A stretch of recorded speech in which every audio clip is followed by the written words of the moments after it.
mbokk yi asalaamaaleykum dellusiwaat nañu ci suñu émission bii nga xamee ne moo di jano bi tey nag ñu toog ak soxna si nga xamee ne xam naa mën nañu wax ne guléet fii ci Sud FM waaye nag muy kenn koo xam ne kii bokk na ci mbër yi nga xamee ne ñi ngi xëccoo fi ñu toll nii bokk ci Yewwi Askan Wi bokk ci liste tête de liste majoritaire bi itam Yewwi Askan Wi bu Biscuiterie yi tey tamit bokk itam ci membre yi nga xamee ne ñi ngi bokk ci parti bi nga xamee ni moo di PUR.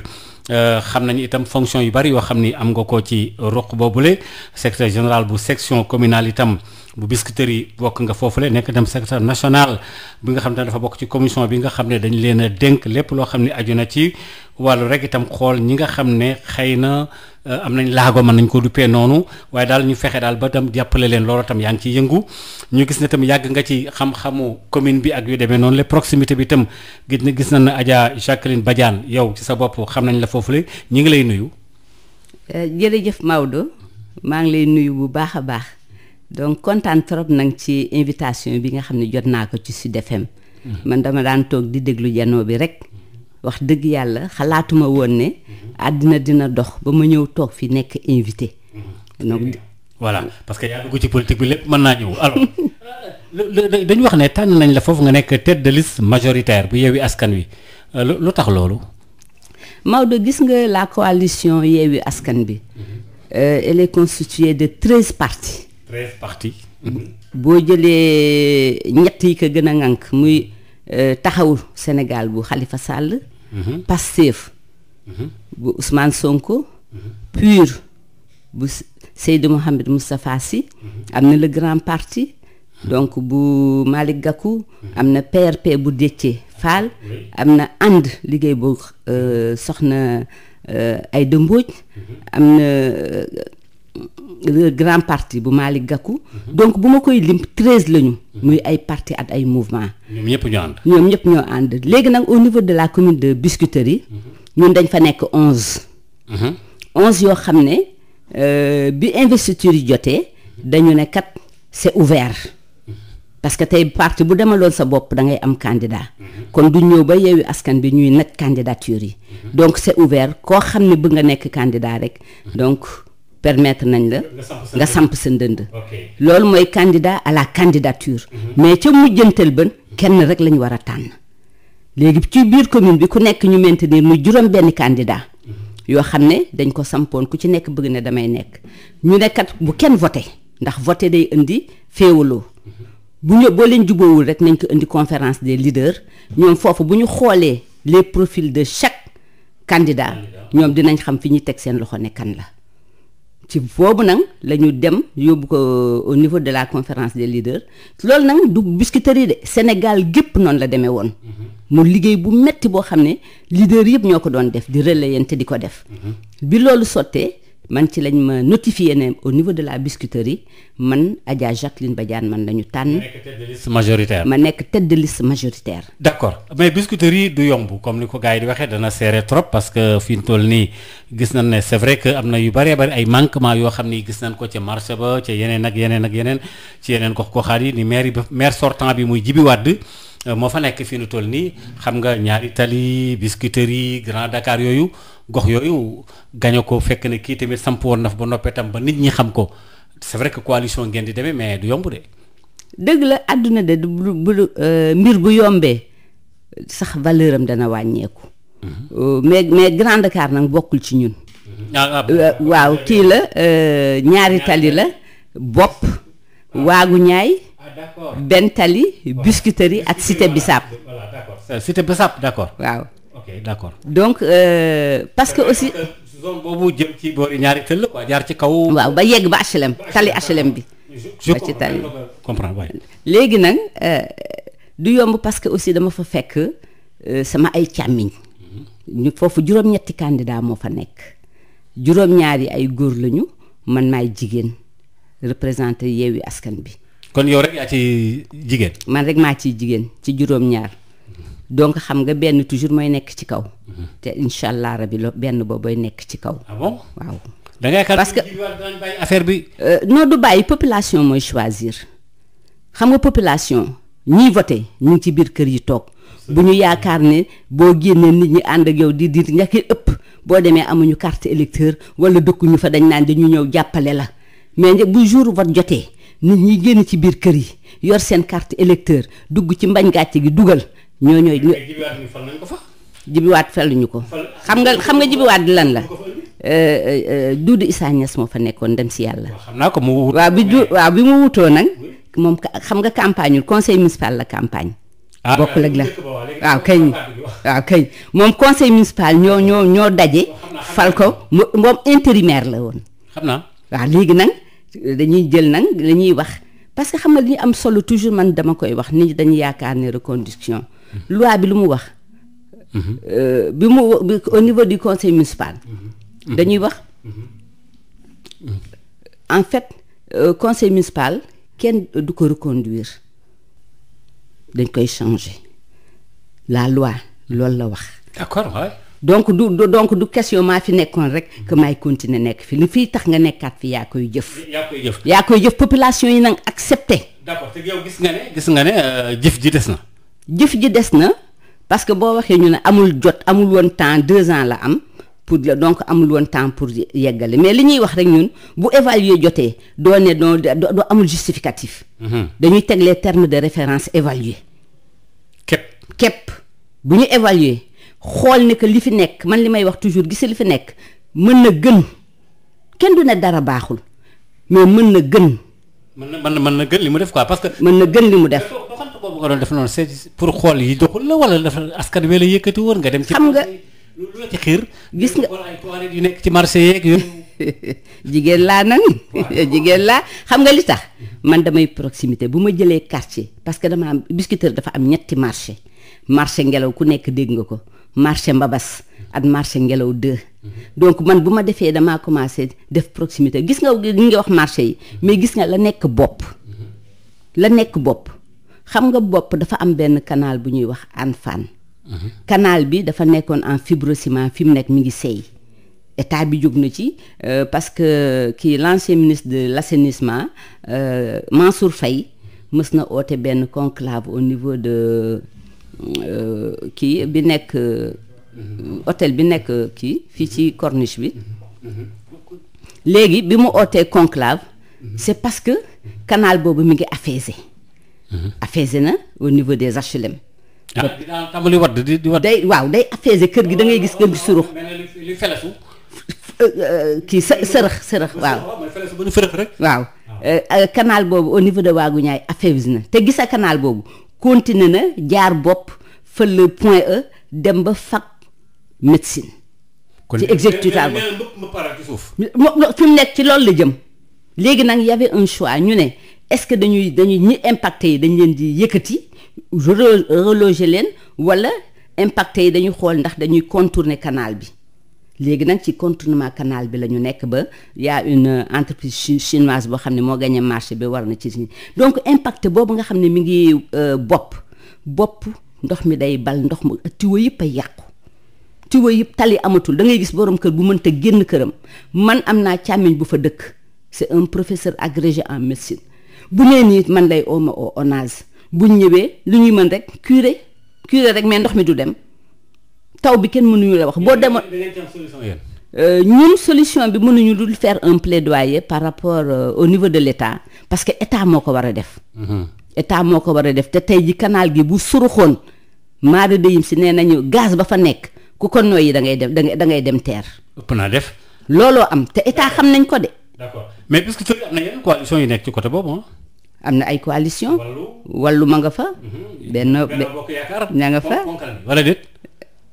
non je sais pas parce que xam naa ne yéen da ngeen bu ngeen yaakaaree ne da ngeen di ñëw rek yàggi gaay ruur affaire bi du yomb de benn bokk yaakaar c'est vrai que dana doy war de. waaw ñun de am nañ xaalis. mais ñun dañuy cotiser gis ñun man sama liste majoritaire ñu nekk majoritaire 32 dañ leen ne temps ngeen di cotiser ñu nekk proportionnel. ñoom duñ cotiser ñoom dañ leen jox enveloppe ñoom duñ cotiser de. déedéet duñ cotiser am nañ xaalis. même wallu sax wallu am na xaalis. jibi Wade xëy na Macky Sall jàppale na ko. ndax jege na ko trop. nga ni maire boo jibi jege na ko yooyu tam Macky Sall PDS la jógee. xam naa loolu waaw. waa jibi ñoom PDS la ñu. kon moo tax mu buuxaat ko foofu kër. nuru na ko de. sama càmmiñ la nag sama càmmiñ la mais nuru na ko. mais léegi yéen cotisé ngeen ba am seen i koppar kay yéen kay tawarkal la mais Benno Bokk Yaakaar aussi ñoom bon. mais nag dama lay wax dara Maodo. Macky Sall bari na ay liste biscuiterie yi. xam nga Macky Sall nu mu def.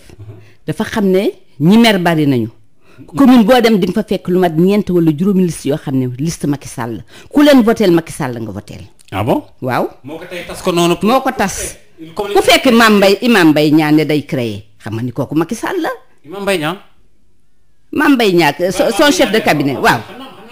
mais bon bëgg na sax ville Dakar. ko xam nga ni ko loolu day amee gis nga ñun ñi nekkoon parce que man xam nga yow bu ñu bokkee liste ngay opposition ma jël la dugal la ci sama liste mais yow da ngay voté liste boobu ñi la xam dañuy voté liste boobu. conséquences yi opposition bi ñooy gën a am problème dans ce cas là. loolu la jublu moo tax dañ koy wax nit ñi bu baax a baax ci proximité yi. dañ leen di won ne koo leen voteelul ku dul Yewwi Askan bi woteel ngeen Macky Sall. te Benno Bokk Yaakaar la. yëpp Benno Bokk te ku tëdd sa kër nga tayal naa wote ju ma woteel nga Macky Sall il faut que nit ñi xëy suba teel dem voté ji Yewwi Askan bi ñu xam ne voteel nañu contre Macky Sall mais ku ci bañ a voté ji sax voteel nga Macky Sall. mais yow li nga wax ni waa Benno Bokk Yaakaar bu leen neexee ñu wax ko ne yéen tamit ku leen woteel mooy kazaalika. waaw ñun loolu lañ bëgg ñun changement lañ bëgg. non je veux dire gars yi ànd ak Benno Bokk Yaakaar danaan ku fi woteel Yewwi Askan Wi woteeloo kenn parce que nangam ak nangam amuñu compétence et puis mu xamuñu lu ñu yore maire yi nangam. c'est de bonne guerre parce que. ñun nag gis na li ma lay wax nee naa la ci profil yi la ñu jëlee parce que xam nga la politique politicienne indiwul benn développement. waaw boo bëggee dugg xam nga léegi maire yi lan lañu ce sont de vrais managers. ok mais est-ce que pur gi nga bokk nii bon parce que yow da ngaa bari sax yow ay affaire quoi fu ne nga dugg fa quoi alors mais pur gi nga dugg mën nga jaaxal mën nag wax dëgg yàlla yaa ngi may bëgg a jaaxal rek léegi pur gi nga dugg nii. membre nga ci biir pur wala da ngaa nekk sympathisant wala lu ñun ñu am suñu personne morale di Seydou Mouhamed Moustapha Sy. am suñu président du parti muy Seydou Mouhamed Moustapha Sy ñu bokk ci basang gi bokk ci chaise yi. c'est-à-dire que Serigne Moustapha c'est le tout quoi moo symbolise tout. dañu bokk ci basang gi.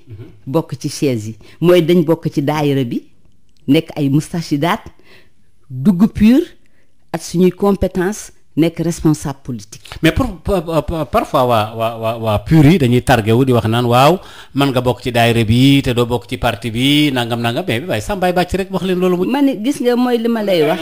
am na ñu nekk pur ñoo xam ni xëy na sax bokkuñu mais attention yéen ñëpp benn ngeen rek wax leen. yëpp benn la gis nga.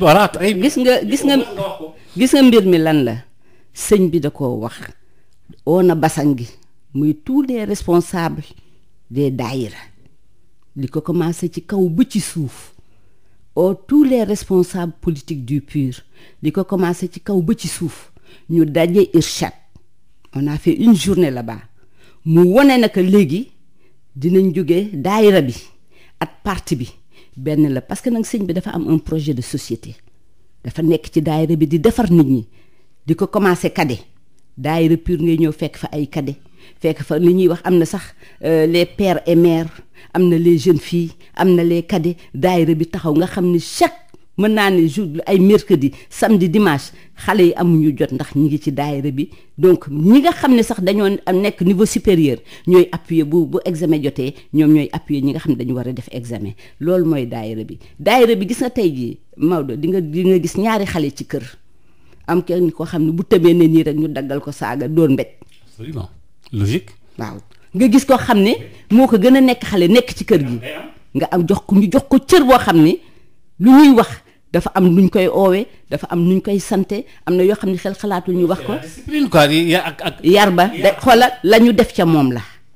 orientation bi la quoi. kañ waaw kañ. d'accord loolu xëy na waa PUR. mais loolu dafa am solo nag ci àdduna gi ñu nekk dañoo manqué ay valeurs.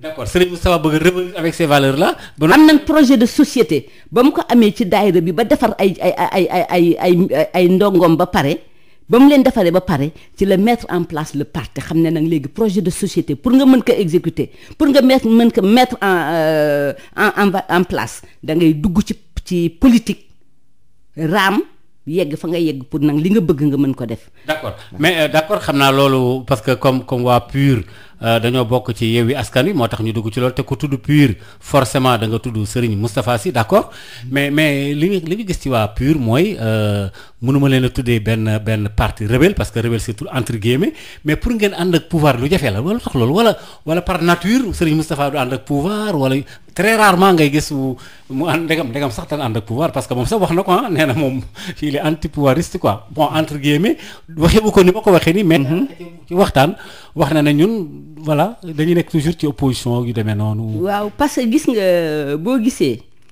yàgg na jàpp tey ji taxawu en 2014. taxawu Dakar. ñoom Khalifa Sall. 2014 taxawu bu jëlee maire yi Dakar yi. oui Moustachid. waaw mais mooy Yewwi Askan Wi ba léegi rek. mi ngi noonu donc c'est pour vous dire nit ki boo amee ngëm-ngëm nga ñit di xeex ci ngëm-ngëm boobu nga ànd ci ak moom di ko xeexle bu jëlee pouvoir changer ngëm-ngëm ku nekk xam na ni en 2000 Ablaye Wade bu muy accéder au pouvoir Moustachidine ji. les ordonnances yi ñu doon wax ak yëpp. Moustachidine la mais ba ñu kiiwee. ba léegi amul benn retour boo xam ne am nañ ko ci daayira bi parce que non c'est pas par intérêt lañ ciy dugg mais dañu bëgg askan bi daf ñu soxal ba nga xam ne li ñuy def moom la mais bu ñu duggee ba ci biir ba xam ne kat li ngay def jëmawul ak li askan bi bëgg mais amatul sens ñu toog fa day daal di demaat ci ruqam toog. continuer ay mais je connais bien Moustachidine dama lay laaj mais xam naa day bu baax. yow sama sëriñ nga. non xëy na ñu ñuy déglu ci waa PUR yi danañ xam ne ki nga toogal ku miin daayira bi ko xam la mais de toutes les façons loolu li ki problème bi moom mooy yéen Yewwi Askan Wi yéen ñëpp bu ngeen booloo. ngeen bëgg a song Biscuiterie yi ak la ci aju ma wax leen léegi na la walloo nga fa. wala ku ko tudd da nga tudd waa PDS ñoom wax nga man sax gaw mu ne waa PDS yor nañ xaalis yow nag nee nga yor nañ xaalis beneen bi ci tegu benn bokk yaakaar ngeen ñoom lu ñu cotiser dañu yore xaalis ba noppi ngeen yaakaar ne ñooñu mën ngeen leen a jaar ci kaw pour gagner leen te yéen ngeen xool vote sénégalais yi léegi ni mu tëddee ñu bëree bëri daanaka vote bi pratiquement c'est de l'argent da ngay dem jënd nit ki ak yu demee noonu wala yéen ci doxu leen ci loolu. gis nga Maodo xam nga yaa ngi dégg ma la naan man damay dugg ci terrain bi def fa 5 heures de temps. di wax moo may xool noonu laa doon def ci kër gi moo duggee ci benn quartier dañu am planification boo xam ne suba suñu xëyee xam nañ fan la ñu war a dugg c'est planifié ci pré-campagne bi. parce que xam nga lan la nit ñi dañoo soxla nit ñi boo duggee ngay xam ne ñu ci bari comprendre ñu xamuñu parce que gis nga au niveau des médias est-ce que gisati nga fi sensibilisation amul. donc yow ci sa bopp yow boo bëggee dara yaay wàcc ci askan bi di waxanteeg ñoom ñuy dégg nga yor sa spécimen di leen wan ne bii la parce que nit ñi ku ci wax li ma góor gi wax démb man daayira yi sax wax dëgg yàlla dañ may daayira dañuy commencer démb daayira Maam Jaara laa demoon bu benn tali loo xam ne mësuñu koo def semaine passée am naa daayira bu ma dem foofu wetu kër Ngoumbou Gueye nee nañu 21 ans ñi ngi ne ñuy exister mësuñoo am un homme politique bu ñëw dugg ci ñoom daayira waxan mais ñi war a defar mooy li may wax xam nga ñu dañuy dox ci valeur mais valeur ñi ko incarné ci ñooñu ngay dem boo demee waxanteeg ñoom ñu di. waaw yéen taalibe yi quoi loolu nga bëgg a wax ne taalibe yi. déedéet mba kii Maodo du yëfu taalibe. yëfu askan la. parce que ñun dañoo gis man fee ma dëkk gis nga damay toog démb mën naa la woon les images yi ma am marché ngelaw damaa jékki dem damay naan nii di xool xale yu góor yi. mu wër la nit ñi amuñu 30 ans billaay fi ma toog sama yaram day daw amuñu 30 ans xale yu góor yi ñu ngi ñëw xamuñu fu ñu jëm nee nañ maire du ñëw marché duñ ko mais ñoom marché c'est vrai que collectivité locale moo ko moom mais les acteurs on a besoin de conjuguer avec les acteurs du marché seen problème dafa bari da ngay toog gis asamaan gis de donc insécurité boo xam ne ñoom dañu bëggoon toog ak kii bi autorité bi wax ak moom mais amuñu ko donc bu amee kenn ku dugg muy man mii di jigéen nga xam ne jigéen yaay la mais bi ma yegsee ñëw dama leen déglu parce que man ce que je dis Maodo man du ma jël programme toog ci bureau avec des experts di defar un programme di ko proposer population damay dem jël nekk à l'écoute des populations xool laaj leen lan mooy seen problème lan lañ yaakaar lan mooy seen priorité bu ñu waxee ba pare ma def collecte de données boobu moo may permettre ma ñu toog nag en conclave mën a trier génne les priorités waaw. d'accord mais xam nga dafa am benn collectif mën naa ko tuddee noonu benn mbootaay goo xam ne gi ay jigéen a ko séq ñoom ñu bëree bëri sax dañ doon wax naan nañ pousse jigéen ñi ñu nekk ay candidats.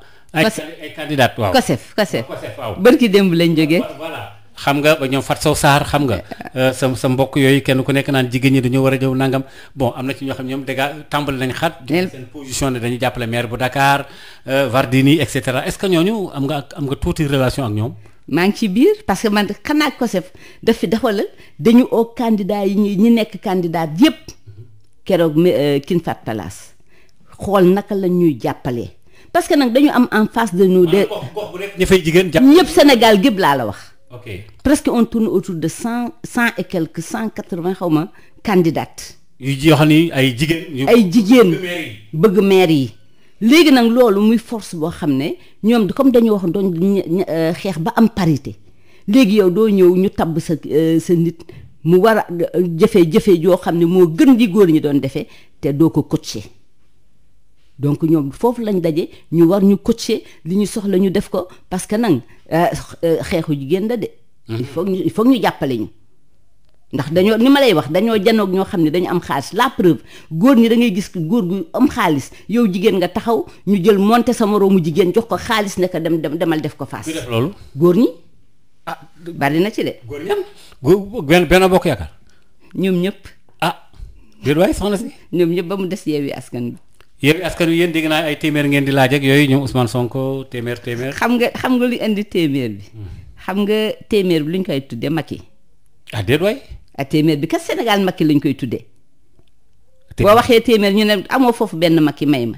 maanaam téeméer bariwul quoi moom. waaw Macky lañ ko tuddee daal. léegi nag Macky nag moo fi war a jëlee Macky. ok téeméer yi fi war a jëlee Macky pour yéen. mais léegi ci loolu. ci téeméer yooyu xanaa gisoo kii suñu cagnotte bi ëpp na 20 millions di dem de. d'accord loolu danaa ci dikk léegi parce que Ousmane Sonko moo ko lancé ci mbootaay googu nga bokk léegi naka nga gisee. fitna yi violence yi ci biir Sénégal yéen jigéen ñi nga xam ne ay yaay ngeen ay bàjjan ngeen ay soxna ngeen et tout yéen a yore njabootu xale yi war a mën a yar également te moment yi violence bi bari trop ban lecture politique wala sociologique nga ci am. waaw gis nga loolu dafa nekk benn góom boo xam ne il faut que ñu dénoncer ko gis nga la violence. entre les personnes dafa am parce que léegi nit ki da ngay waxanteeg moom moindre kii rek mu génne arme def la ko man des fois dama naan lan moo nekk ci boobu qu'est-ce qui se passe dans la tête des gens c'est un problème sociologique très très très important beneen bi nga jël ko même les forces de l'ordre sont maintenant violents force de l'ordre yi violence la ñuy won attaquer kenn si non non pas à riposter force de l'ordre la ñu wax. ne waaw këñ na nga dissuader. mais bu dara amee ba la ñuy dissuader pour ñoom arme rek. waaw arme rek moom moo ci am moo am solo violence ba ci le cas de Barthélemy il a subi une violence morale par rapport ak l'affaire bi ñu jugé woon. mais naka ngay bu Ndiaga Diouf bi. mais comment ça comment. non. il a subi une violence morale non une violence morale parce que ba mu déposé listam ba ñu génne na liste bi validé na foofu mi ngi waroon nekk tranquillement xool naka lay planifier ses activités politiques pour aller à l'assaut de la ville de Dakar mais ñu ne ko non da ngay dem répondre au niveau de la justice. pour yow la convocation dafa am ay relents politiques. mais moo am parce que man bakkan for na for goo xam ne du ñu mën ne yow yaa ko rey ba pare ñu lay bàyyi yenn di ba c'est pas possible bakkan ci boppam. oui parce que Ndiaga Diouf c'était depuis que 10 ans pratiquement. oui waaw 2013 la je crois le premier. ba léegi oui. 2013 lañ ko jugé je crois. 2011 xam nga 2000 ba léegi ba 2021. fi nekkoon 2011 la affaire yi démarré woon ñu attaque. boo xoolee parce que gis nga naa. mais tëjoon nañ ko fi sax moom Bart. waaw. bañ jugé ko ba génne ba def ko député ba pare bañ ko falee député 2014 mu nekk maire donc 2009 nekk na maire ci la ak problème yooyu amee 2014 mu ñëw nekkaat maire donc tey ji mi ngi quoi donc nekk maire Barthélemy. c'est une violence. c'est une violence. effectivement. ah bon. waay parce que am na mën naa ko jël dans un cadre purement politique ou bien ma jël ko dans un cadre purement judiciaire. mais man c'est cette violence morale bi nga xam ne moom lañ ko teg man moom laa doon dénoncer. ok waaw d'accord nga ne loolu jaaduwul war nañ ci génn et tout ça alors. parce que gis nga dossier nañu jox dossier dayoom bu dossier jotee nañ ko traité xoolal impersonnellement. mu bañ a am pété. bañ a am pété. d'accord bañ a am pété mi léegi donc dans ce cas là situation pays bi yéen waa Yewwi Askan Wi def ngeen aw say bari ngeen trop macha allah comme ni ko yeneen coalition yi bare également situation économique du pays maanaam réew mi ci wàllu koom fi mu toll nit ñi li ñuy dund les Sénégalais lam yéen yi dugg ci terrain bi dem ci marché yi yokk gi fii mburu mi fii lee fee laa fa loolu moom xanaa dafa bokk ci yi ngeen war a campagne. ma ne li gën a tax ñu jóg parce que dañu jëm ci changement rupture gis nga sëñ Moustapha bi ñu demee Tivaouane di investir le candidat de Tivaouane. bi mu jëlee kàddu lu mu wax. mu ne lii ñuy def nii du pour ñun du pour suñuy doom suñuy sët la. pour le futur quoi. pour le futur donc nga xam ne kon coono rek la xam nga ñun lii ñuy def kon seeni wuñ ci dara lu dul coono la goo xam ne il faut que rupture bi am léegi. gis nga nit ñi def ci système bi moo leen neexul. ma ne de Maodo Sénégal yow xam nga ni Sénégal am na or bi est-ce que ñun sentir nañ ko. déedéet. tey xoolal day traversé dem fële. wala boog ñu bari nee nañ déedéet bokk. sentiruñ ko.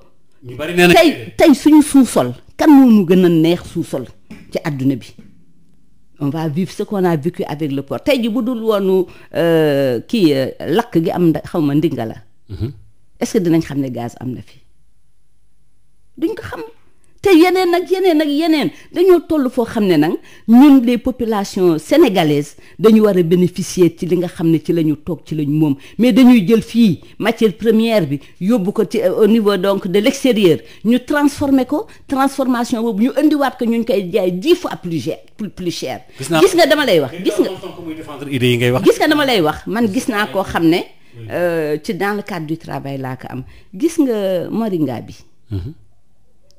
ay conteneurs la fiy jóge di dem Angleterre ay conteneurs xam nga ñun moom lu ñu koy wax saab-saab waay xam nga ñun kiiwuñu ko mais demal Angleterre amul benn garab boo xam ne du am moringa moom lañ ciy def. dañ changement yi def ci ay. mi ngi noonu donc dafa am foo xam ne dañoo toll foo xam ne il faut que ñu mën a jël suñu bopp en charge. pour yow wurus bi nekk Sabadola gars yi dañ koy sëqat yóbbu bitim réew rek gars yi. waaw defar leen ko transfert bu génn di wax ne mooy provoquer violence yi ak jihadiste parce que boori Kédougou am na benn rapport bu wax ne loolu ak frustration jeunes yi donc yéen jàpp ngeen ne kon foog changement am. ne c'est inévitable parce que gis nga boo gisee le législateur di wax naan lu mel ne ay président 2 mandats la war di am bu ko passé rek day am rejet des populations.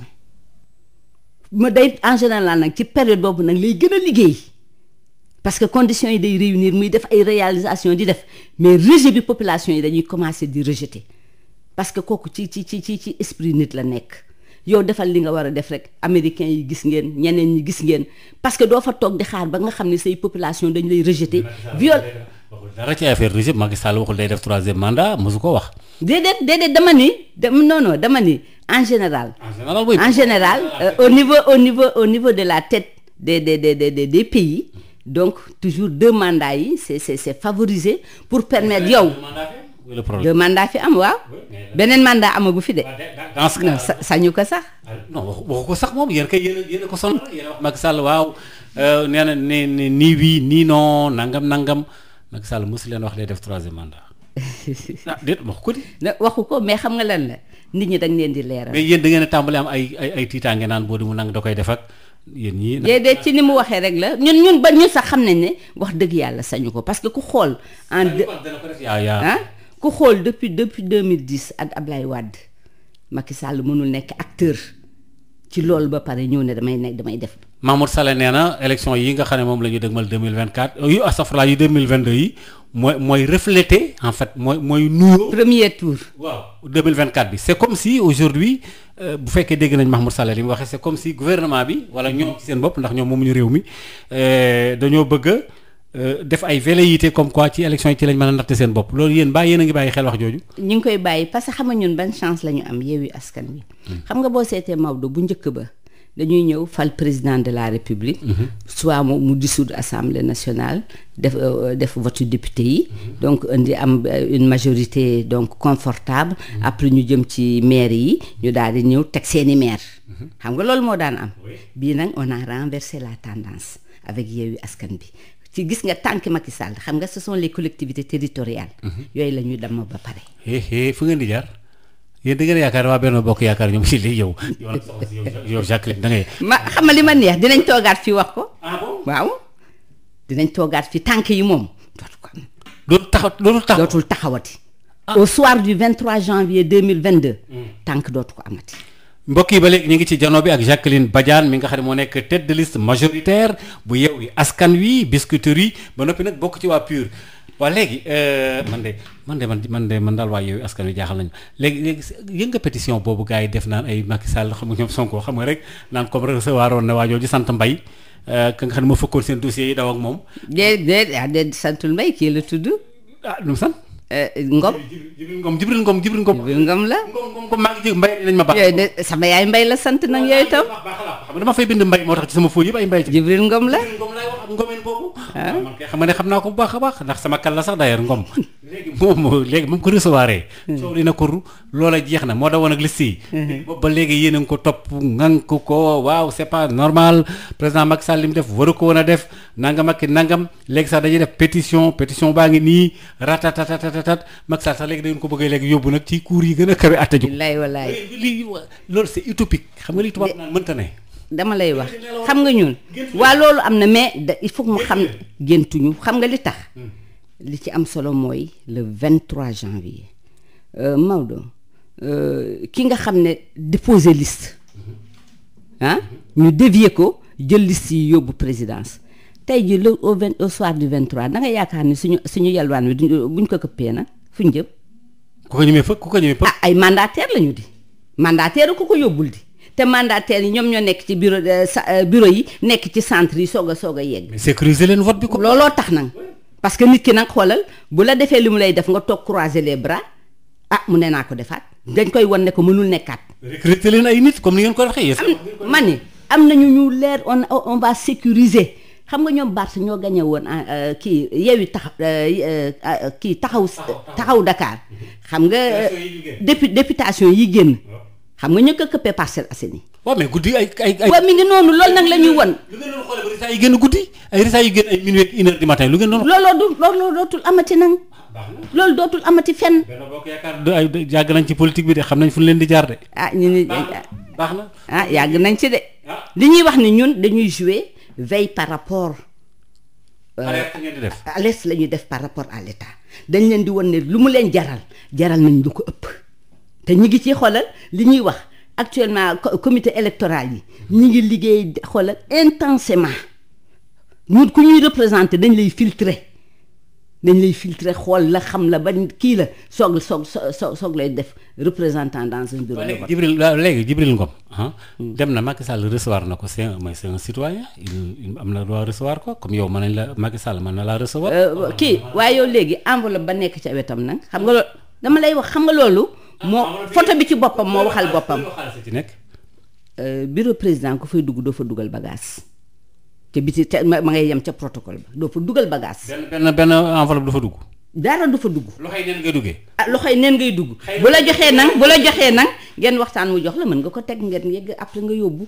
yéen waa Yewwi Askan Wi yéen ñëpp ne ngeen xaalis la ko jox waaye yéen man jaax waa léegi fu ngeen teg loolu. loolu ko fa uti woon non loolu la fa uti woon. bon def na li muy def ba pare di doon dem ñu récompenser ko.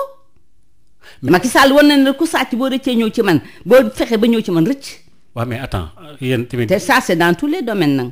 bon waaw li mu teg ci suuf ci kii dossier yi mu teg ci kii bi. ci kudd bi moom moo ko wax. mais damaa yaakaar ne tamit xanaa Jibril Ngom xanaa li muy sant ngomeen boobu. ak président Macky Sall xanaa nag nekkuñu ay cuune bay fab xaalis di ko teg nii au vu et au su de tout le monde. xam nga dama lay wax. ça pourrait être des dossiers wala yu demee noonu. xam nga loolu ko filmer ca ñoom la bëgg na leen wan ne que. gis nga da ngaa bëgg wax ne kon la ko siiwal. gis la ko siiwal. du ñun xoolal fa ñu war a dem wan leen ne ku def lii dinañ la defal lii. looloo indi film bi amul woon sens photo boobu amul woon sens ki ko def lan la ci jublu. loolooy wax ji xam nga problème bi ñun gis nañu enveloppe bi. mais ñoom la tax ñu génn ñu def photo boobu. loolu moo jar a wax parce que amul sens vraiment photo boobu ñu génne ko publier ko amul sens mais nag. kon bu génnee c'est significatif. c'est significatif. foofu la da nga kon photo bi taarkalla am na lu tax. am na lu tax. parce que man déglu naa ñoo xam ne gis nga Djibril Ngom boobu. dafa vivre benn pression ak Farba Ngom pression boo xam ne dégg naa xam nga ci dëkk yooyu ñi ko wër ñëpp Farba jëndal na leen ay Jakarta da ko doon xëcc rocc ko ba nga xam ne il est seul ñu teg ko pression nit la ñu teg ko pression boo xam ne parce que ki may wax dafa naan ma ba léegi man comprendre ma Djibi naka la mën a jël kii dem présidence. risque yooyu parce que li ñuy wax xam nga nit. mais qui vous a dit lan ba yan preuve ngeen am ne Farba Ngom est derrière parce que yéen du yow kese wax ma la yéen wi askan wi ñu bëree bëri loolu la ñuy wax. kan moo photo est-ce que du moom moo ko photo loolu. Farba pour dem woon waa Fuuta ne leen gis ngeen kii yaa ngi nii parce que fii Sénégal fii Dakar amul. fële enjeu bi Fuuta la du fii.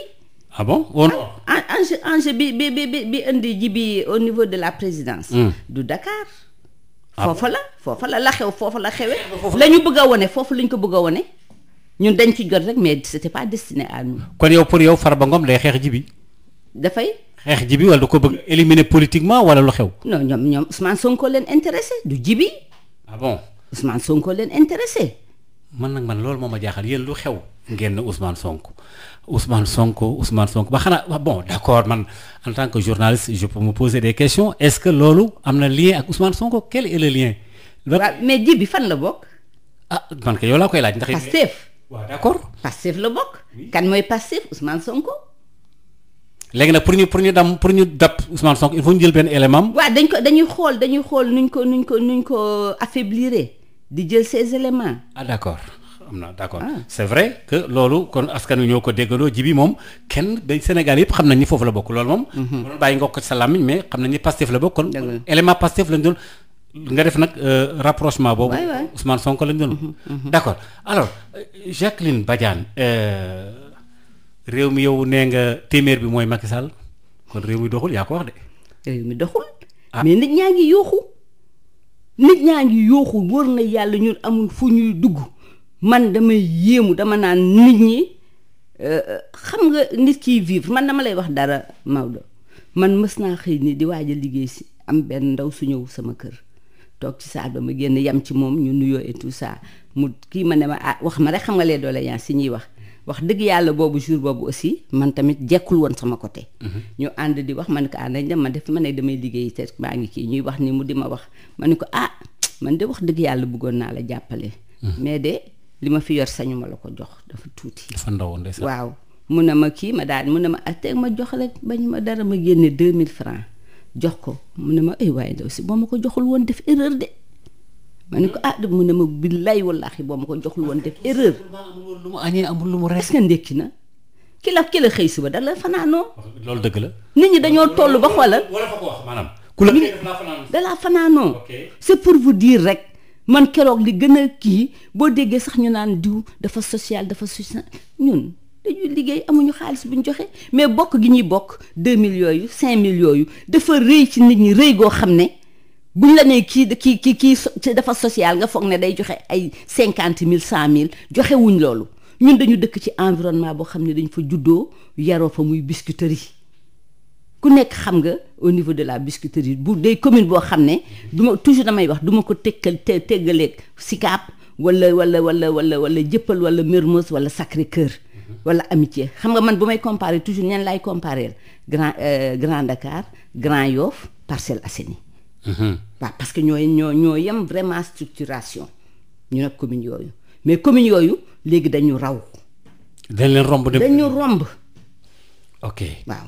te amu leen waaye d'accord léegi fii ñu toll nii gis nga li xew ci réew mi problème passeport yi xam naa ni yëpp moom ay bâton ngeen ko fas yéene def rek dóor ko gars yi ci campagne bi xam naa yéen a ngi dajale taaru gars yi rek yéen a ngi ci passeport yi yéen a ngi ci tel alors c'est vrai que levé nañu gars ñi le 21 normalement war nañ leen a déglu wala en tout cas ci décembre bi passeport diplomatique yi moom doy na waar de boobu nag waaw doy na de mais beesu fi de ah bon oui passeport diplomatique yi kooku yàgg nañ koo dégg xëy na ñun nag mësuñu ci am mais coow passeport diplomatique yàgg nañ ko dégg kon loxoom gi yàgg na ci réew yàgg na ci réew mi de naa ni daal 2000 ak léegi.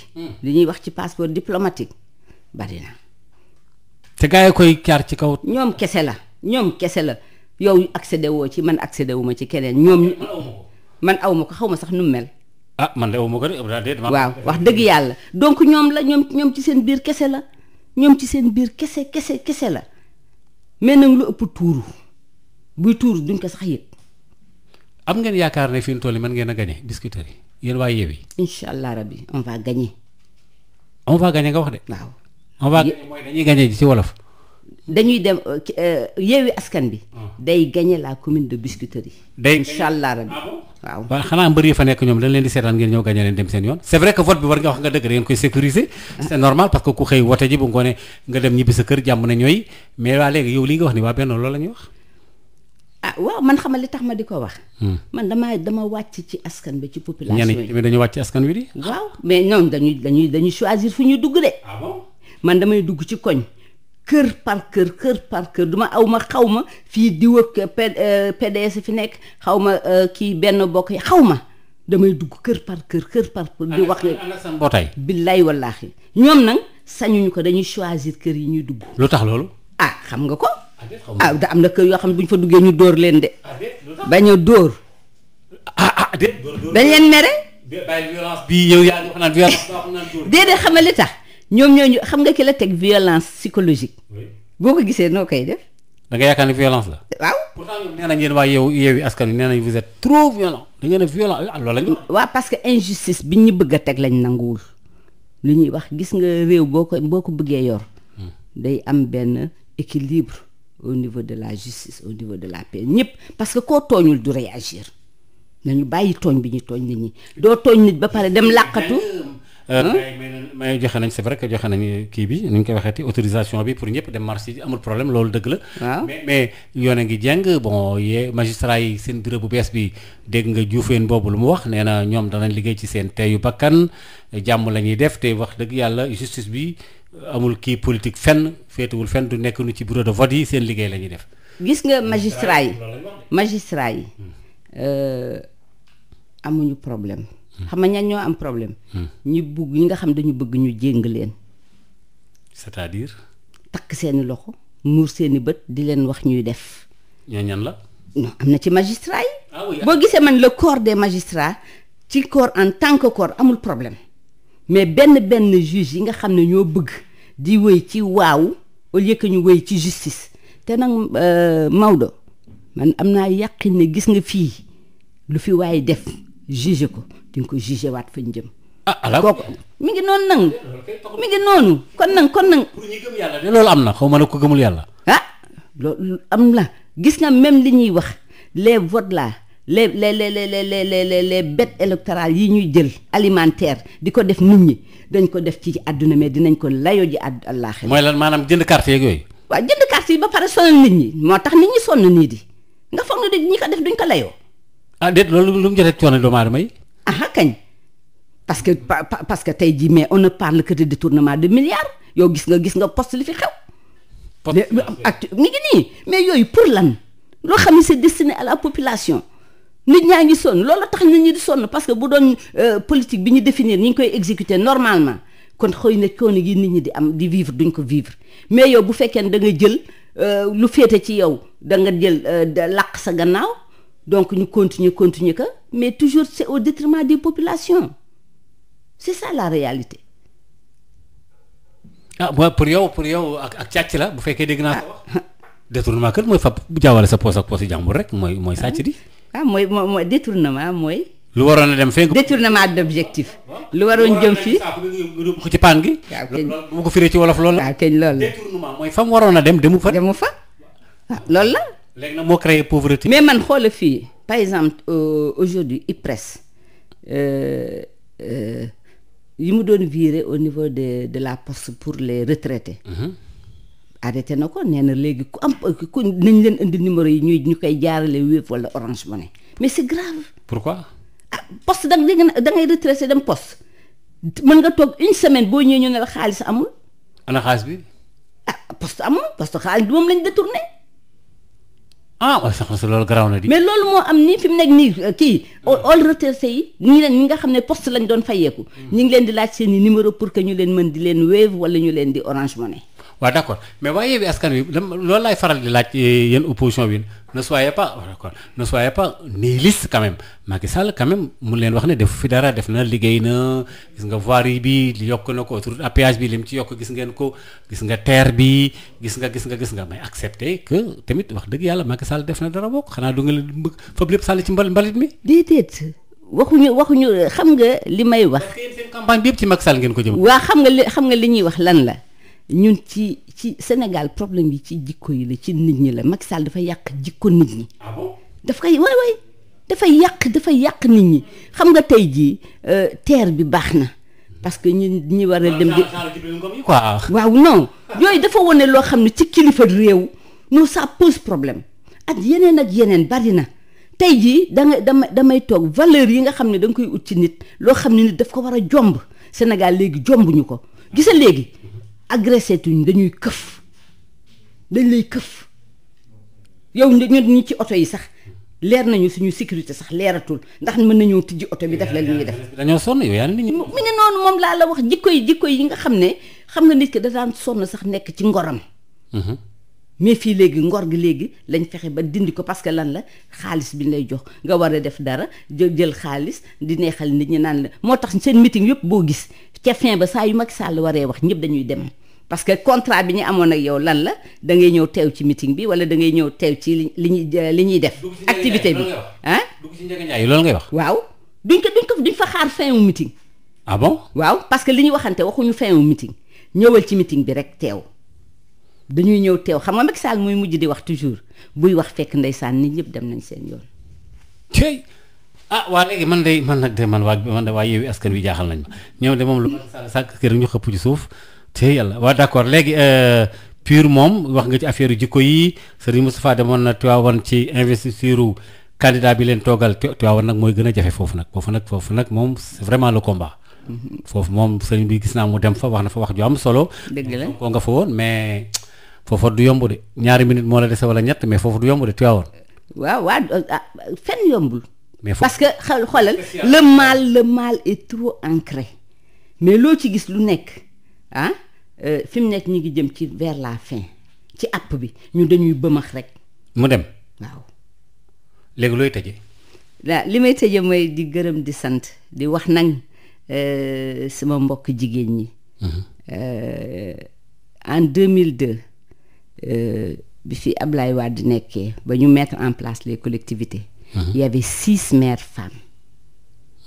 waaw donc actuellement en 2014 il y a eu 15 maires femmes. ah mi ngi yokku kat. mi ngi yokku. léegi nag looloo tax li may wax COSEF mettre en place structure bi nga xam ne dinañ coacher jigéen ñi. parce que jigéen ñi pour que nga am jigéen boo amee jigéen rek am nga jëkkër am doom. mooy njaboot gi. mooy njaboot gi. ok te jigéen am na yërmande boo xam ne tey jii gisal li may wax salte yi may wax suñu collectivité locale yi UCG dafay nettoyer les grands axes. mooy axes yi nga xam ne état moo ko moom. toujours moom laay wax mais biir commune yi maire bee ko war a nettoyer parce que maire bi moom voie publique. Biscuiterie dégg naa seen wecc ah. Maodo bàyyi waaye da nga xaar ba fin bi di ma soog a cukk waaye ma duggee dinaa passé sama heure de.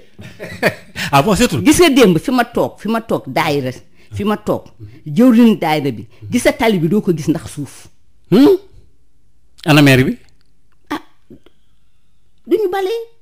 xam nga kooku c'est la vision d'une femme. waaw loolu kër gi gis nga loolu nag mooy maire yi gis nga maire yi. jigéen a ko mën a yor gis nga bu xel xalaatul jigéen xëy balewul këram fobeere wu ko. noonu nag maire warta xëy xalaat bañ a bale maire commune am parce que cadre de vie la. bala ñuy rafetal mais nañu setal ba pare. bu ñu setalee ba pare xëy na gis nga foog naa sax xëy na foofu loolu moo jàpp xelu nit ñi ba cette violence là di dugg parce que dañuy vivre saleté booy mënoo di vivre saleté ba pare ne serein sa xel dal nga jovial déedéet boo koy vivre da ngay mer pour le moins de choses rek nga énervé te loolu ci loolu la ñuy vivre au niveau de la biscuiterie. ok c'est tout. te loolu jaaduwul jàpp nga. jaaduwul. ok le maire a un budget et dans le budget y a en fait ce service lu ñuy wax nettoiement. d'accord am na nettoiement ci biir est-ce que parce que moment bi ñu toll nii gars yi ñu ngi ci retrait carte yi loolu sax war naa ko dugal ci biir mais à une minute retrait carte yi ndax ñaax ngeen jeunesse bi ba pas jeunesse bi sax seen ay militants parce que yéen am ngeen militant jeune maire bi nangam imam yëpp est-ce que yéen a ngi leen di ñaax pour ñu dem def retrait des cartes parce que il paraît qu'en Casamance y a des problèmes au nord comme fi nga doon ci Fouta am na problème. moom. gis ñun ñi suñu représentant au niveau de la commission. tey ji bu ëndee xam nga les primo-votants. muy xale yi nga xam ne mosuñoo voté. ñooy dem di retirer seen carte. ñooy demal seen bopp. ñooy demal seen bopp di retirer seen carte. bu ñu fa fekkul carte yi nag. bu ñu fa fekkul carte yi nag. ñun xam nga li tax ñun au niveau de la biscuiterie ay yi xew fii ay modification ay yëpp dañu ko parce que Yewwi Askan bi avant ñu koy mettre en place ñun au niveau de la biscuiterie opposition bi muy PDS muy PUR. muy taxawu donc bokk gis-gis ñu ñëpp dañu boole woon pour superviser les inscriptions. gars yi di bindu ak. ñuy bind normal ak récépissé yeeg normal donc modification bariwul modification bu perturber suñu fichier amu fa. d'accord mais li ngeen di wax mooy ñaax xale. donc xale yi ci seen bopp. dañu am kuréel ñun buñ suñu porte à porte yi. loolu la ñuy njëkk a wax carte yi génn na dem leen jëli ko léeg-léeg nga wax sax xale bu benn xale génn ne maire dem naa jëli sama carte de. ma ne ko mbaa du kii mu ne ma xoolal dama ko photocopier plastifier ko carte ba ma nga ñu denc sama. mais il y a aussi la manière de voter parce que war ngeen leen a jàngal nu ñuy voter am na. dañ leen koy jàngal parce que xam nga vote bii 2 votes la boo ñëwee da ngay gis fii les bulletins de la commune. et l'urne de la commune nga fii de côté les bulletins de la ville de Dakar et l'urne de la ville de Dakar yow da ngay ñëw jël sa bulletin. jël bulletin yëpp dem ci mbañ gàcce bi jël bi ki nga bëgg a voteel lem ko dugal ci enveloppe bi mais doo ko taf boo ñëwee dugal ci urne commune bi daal di yegg fii jël ci bulletin yi nga xam ne ville de Dakar la nga jël yëpp demaat ci mbañ gàcce bi jël ki nga war a voteel lem dugal ci enveloppe bi nga xam ne doo ko tëj doo ko coller nga ñëw dugal ci urne ville de Dakar. loolu laaj na jàng tuuti kat. waaw ñu ngi koy parce que ñun suñu spécimen lañuy bu ñuy def saa ñuy génn paquet spécimen dañuy am di ko jox nit ñi di leen woon naka lañu war a def. d'accord soxna si ñu ngi lay sant bu baax a baax di la gërëm di Adja Jacqueline Badiane mi nga xam ne tam moo nekk tête de liste majoritaire fële ca Biscuiterie ñëwoon tey jii ci jano bi gis nga kaddu yi nga xam ne jot na ko fi rotal bokk na ci ñiy buux jigéen ñi ngir ñu gën a falu ñu ngi lay sant bu baax a baax di la gërëm dégg nañ également kaddu yu am solo yi nga xam ne wax nga ko ci mouvement bi nga xam ne moo di PUR bu Serigne Mamadou Moustapha Sy bu al Moustarchidina wal Moustarchidaty ñu ngi lay sant bu baax a baax di la gërëm bokk yi ñu doon déglu tam incha allah beneen dimanche daañu di kaat ci beneen gan am ngeen jaajëf merci jërëjëf